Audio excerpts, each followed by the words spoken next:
Hey y'all, and welcome back to my channel. And if you're new here, welcome. I'm Nicole with the Bushel and Peck Designs. Today we are going to be applying in a non-traditional way a template to a curved tumbler. This is not something I really see very often, so I thought I would share a little bit of my process here.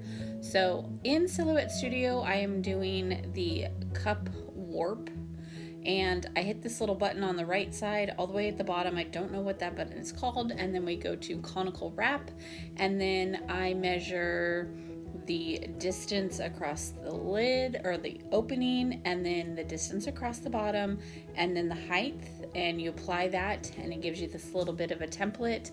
I'm not being too technical today because I don't need it to fit around the whole entire tumbler, so I just want a general cut to add some pieces.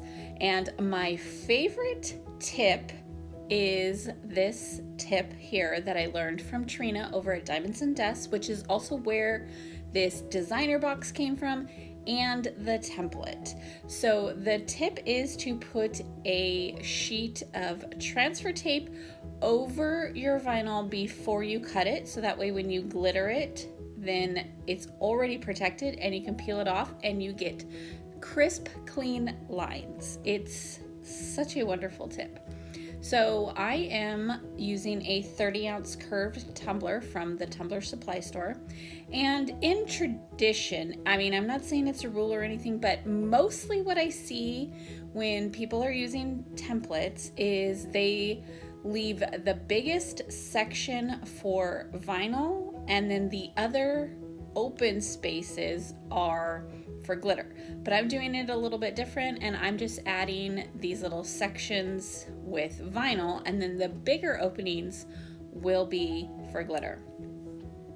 Now, since the tumbler is curved, it would be impossible to add a lot of this all in one swoop. So I am just removing all of those little swirly lines individually. They won't be spaced the same as they are if it was just doing it wrapped around all at once, but that's okay because I loved the look of these lines, so that's mostly what I'm going for. So I'm just lining it up here the best that I can. It's like I said, I didn't size it perfectly to actually fit like around, so the curve on the top part is a little bit different than if you were lining it up perfectly, but that's okay. I'm lining it up the best that I can.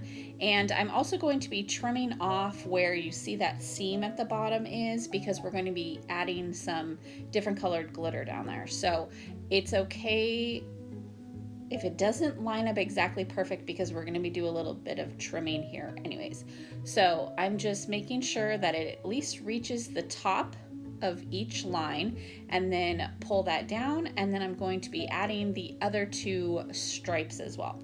The way this one lined up was it connects with the bottom portion of that swirl on the other side of the cut. It's hard to explain, but because it's a wrap, you want it to meet up when it wraps around. So the bottom portion of this stripe I will be adding in a few minutes.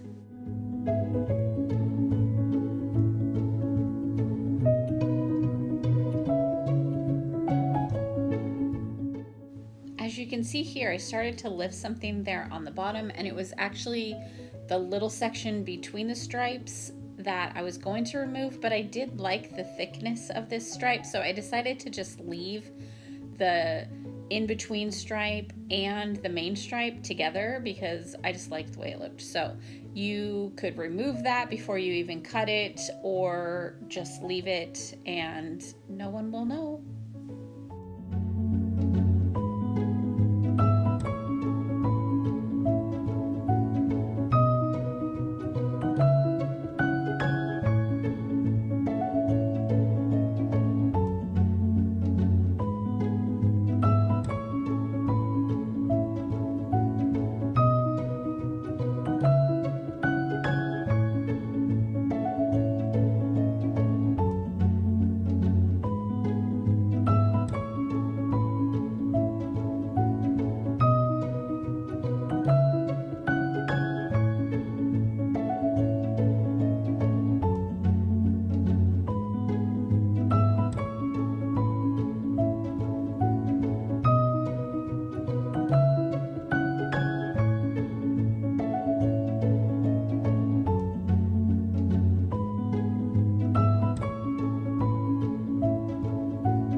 going to just take a sharp X-Acto knife blade and trim off right at that seam.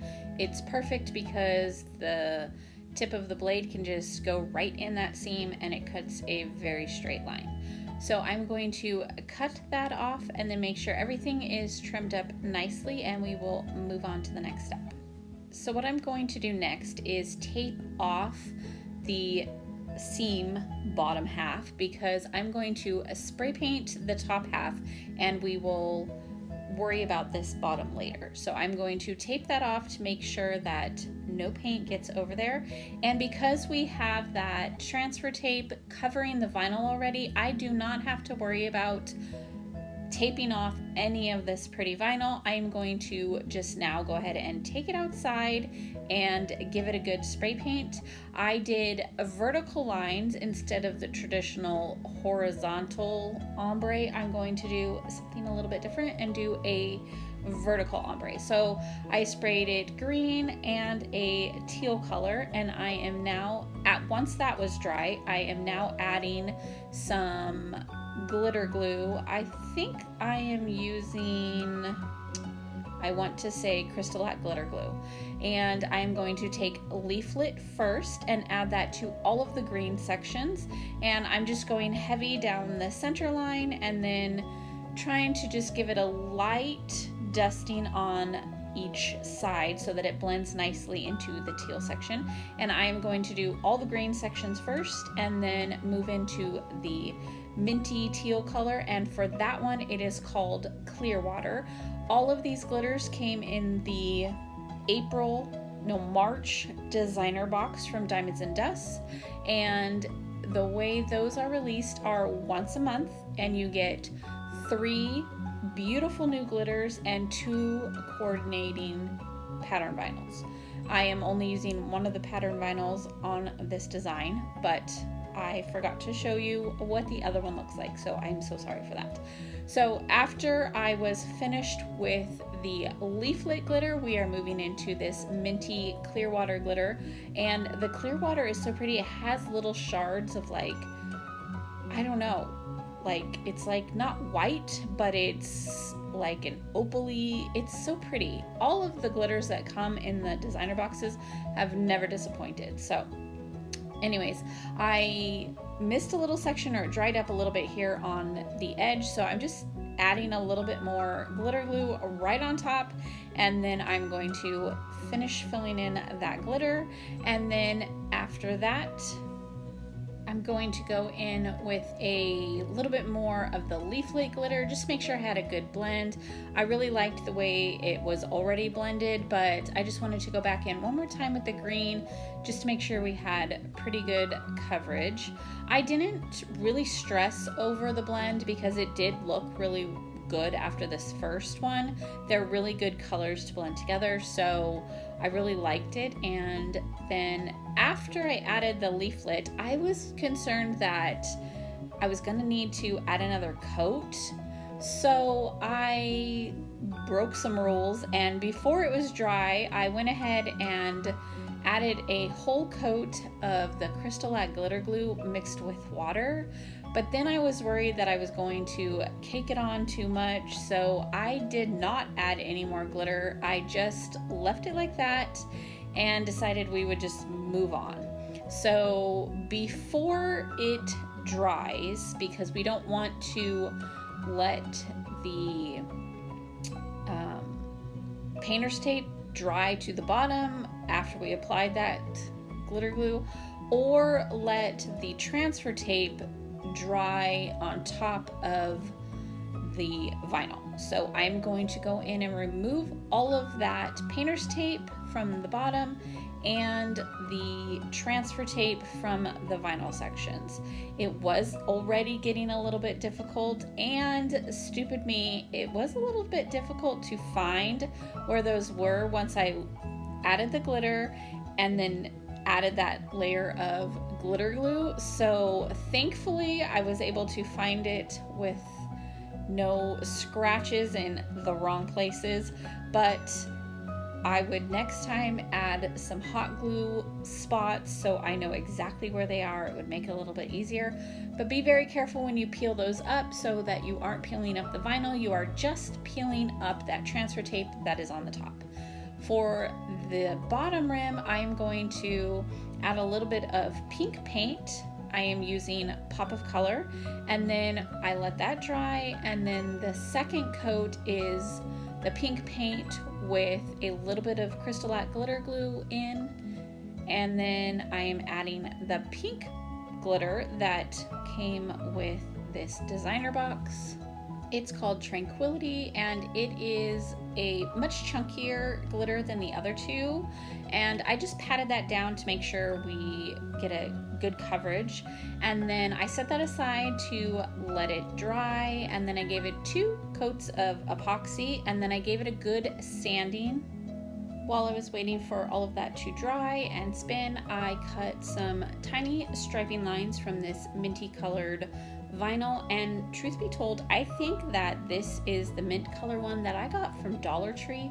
I had gotten it a long time ago, like beginning of last year, I believe, because the color was perfect for something that I needed, and it's not terrible vinyl. It's not super sticky, but you can see here it bends really well how I'm going around this little curve here with no problems. So it's not a terrible vinyl. It's not my most favorite, but it's good for in a pinch, and it works well for striping lines. So I cut all of those. I added all of those to the edges of the pattern vinyl and around that bottom rim where the pink meets the rest.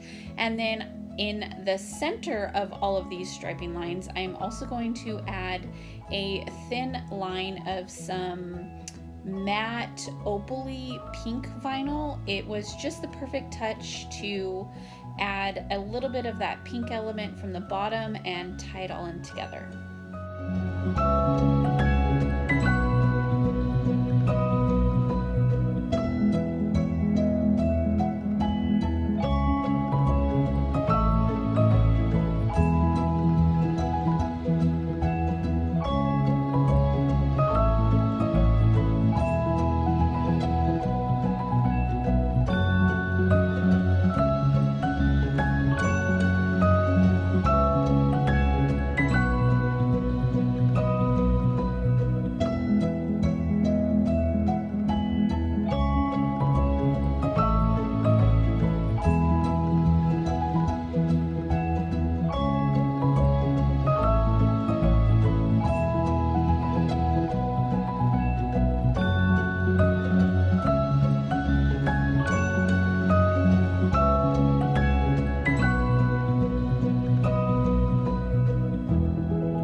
Since I had already cut this at the same time that I cut the striping lines, I went ahead and added this SVG. It says Tropic like it's hot.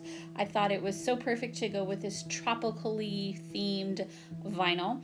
I also got this SVG off of the Diamonds and Dust website, so check it out. She has a lot of great stuff over there. I don't remember the name of the template. I think it was Wavy Lines possibly, but she has a ton of templates and SVGs and glitter and vinyl, even some straws. So there's a great array of things over there on her website. And don't forget, I do have a discount code you can use as well. I will leave all that information down in the description box. So after I placed the SVG where I wanted it, then I'm going to go add all of the pink lines, and I also cut the SVG out in pink. The teal color, or the minty color, is the offset.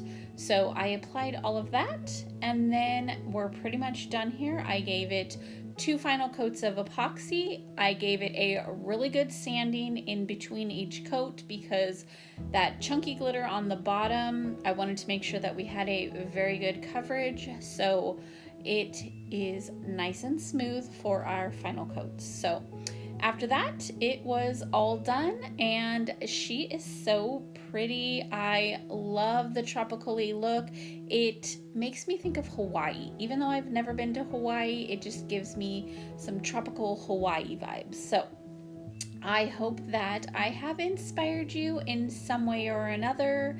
And if you create anything like from any of my videos or anything like this, I would love for you to give me a tag because I love to see what you guys create as well. And this beauty will be available on the website as well if you want to snag it up. It would be a fun little cup to take on vacation with you. But as usual, I will leave all of the information where to find me and all of the products that I use down in the description box. And I will be back again next week with another tutorial. And again, if you are interested in joining my mentorship group, there is a link down in the description box as well. I would love to have you over there. This week we are going to have live and finish up a tumbler we've been working on, and I have challenges going on over there where you win a prize and we do product giveaways each month. It's a lot of fun. We're slowly growing, but I would love to have you. So anyways, I will see y'all then, and I hope y'all have a great week. Bye, y'all.